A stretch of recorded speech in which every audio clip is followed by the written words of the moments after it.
En 1987, Charles Hogg creó el término entomología cultural, que se refiere al uso de los artrópodos en el lenguaje, en la literatura, en la música, en el cine, etc. Desde finales del siglo XIX, cuando se creó el cine, los insectos y demás artrópodos han sido muy utilizados en este arte. En este vídeo vamos a analizar cómo se usan cinematográficamente estos pequeños seres.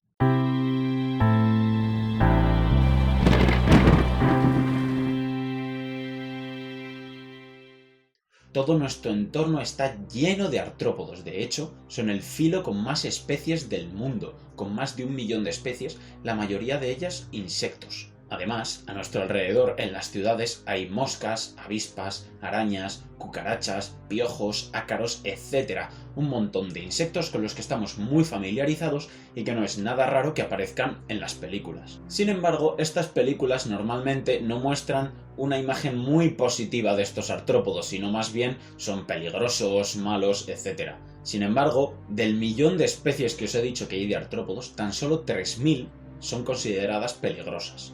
Vamos a dejar claro que en el cine y en la vida cotidiana el término insecto se usa para describir prácticamente cualquier bicho, sea un arácnido, un crustáceo, un insecto, lo que sea. En este vídeo voy a intentar referirme a ellos como artrópodos, pero si alguna vez se me escapa insecto sin ser un insecto, bueno, con esto dicho, empezamos. Vamos a empezar analizando la morfología con la que se los representa en el cine. En general, los grandes rasgos de los artrópodos suelen estar muy bien representados. Los arácnidos aparecen con 8 patas, los insectos aparecen con 6, suelen tener bien separados la cabeza, el tórax y el abdomen, etc.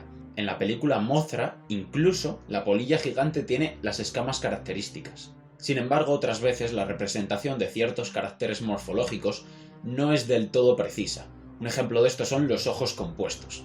Como sabemos, muchos insectos tienen ojos compuestos, es decir, formados por muchas lentes juntas que forman una sola imagen. El problema de esto es que cuando se representa la visión de estos ojos compuestos, como por ejemplo en la película Empire of the Ants, la visión se representa como varias imágenes repetidas por cada uno de los ojos, cuando en realidad ven como una especie de mosaico.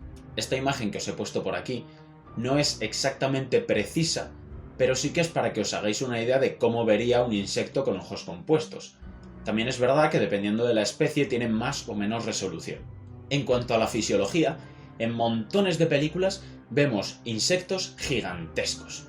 Es cierto que hace millones de años existían algunos insectos bastante grandes, como por ejemplo Meganeura, que era como una especie de libélula pero casi de 1 metro de envergadura.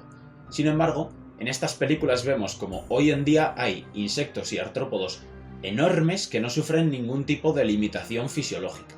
Una de estas limitaciones fisiológicas es la respiración. Los insectos respiran por tráqueas, una serie de tubos que se van ramificando y forman una red. Por estas tráqueas entra el oxígeno y para expulsarlo los artrópodos lo que hacen es contraer los músculos del abdomen para presionar y expulsar el aire. Si fuesen gigantescos estos insectos, las tráqueas serían demasiado largas y la respiración no sería para nada eficiente. Otra limitación que sufrirían estos artrópodos gigantes es el peso corporal.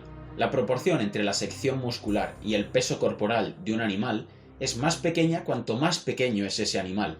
Por lo tanto, podemos ver cómo animales muy pequeños como las hormigas son capaces de levantar varias veces su peso. Sin embargo, en un insecto gigantesco, esas patas no resistirían el peso de todo su cuerpo. Vamos a analizar ahora la ecología de estos artrópodos.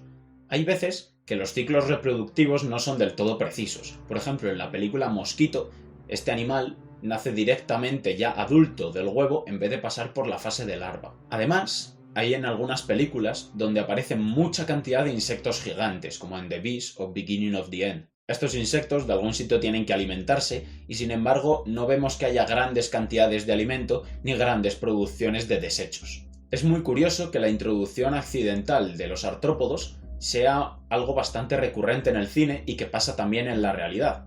En la película Aracnofobia, por ejemplo, una araña sudamericana es introducida en Estados Unidos y en la película The Beast, la industria de los cosméticos introduce abejas asesinas para producir mucha jalea real. En cuanto al comportamiento, en películas como Them, The Deadly Mantis, Empire of the Ants, Beginning of the End, los insectos anuncian su llegada con sonidos estridulantes.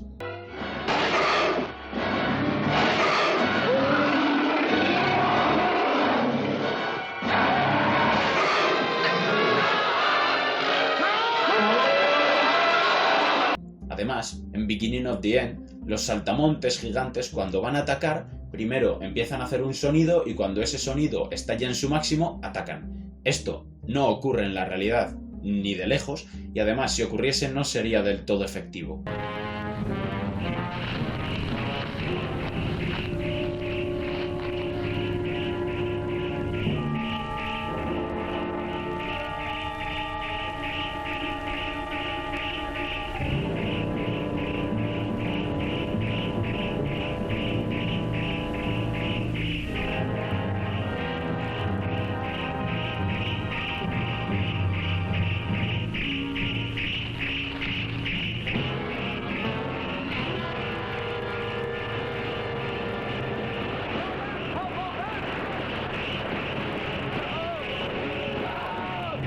Con todo esto podemos concluir que en las películas donde aparecen los artrópodos, el tema científico muchas veces se deja de lado si interfiere demasiado en la historia.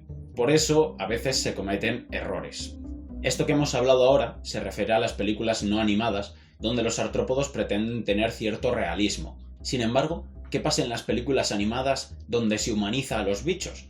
Pues justo de esa película vamos a hablar, de Bichos. Para crear un poco de empatía con la audiencia, en esta película o en algunas similares como AMZ, a estos insectos se los humaniza, se les pone una posición bípeda, una cara humana. Además, es muy frecuente que los protagonistas sean insectos sociales, como las hormigas, porque representan un símil de nuestra sociedad.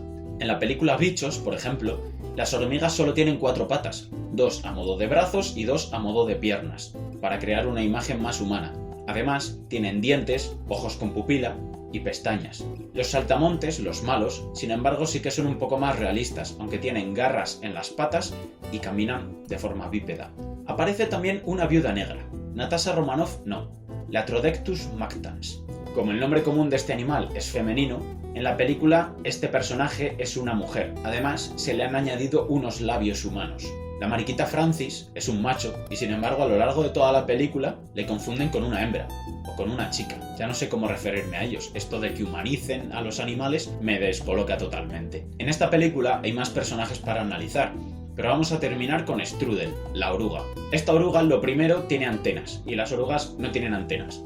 Sí que es verdad que han hecho bien en diferenciar dos tipos de apéndices, como manos y patas, aunque debería tener un par más de manos. Tiene 3 pares cuando Strudel tiene solo 2. Sin embargo, lo más curioso de esta oruga es que cuando sufre la metamorfosis y se debería convertir en una mariposa, un cambio radical, en la película simplemente conserva su cuerpo exactamente igual y solo le nacen 2 pequeñas alas que ni siquiera puede usar. Esto, evidentemente, en la naturaleza no ocurre así.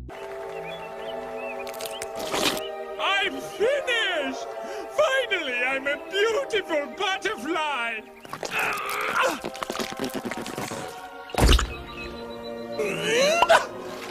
My wings!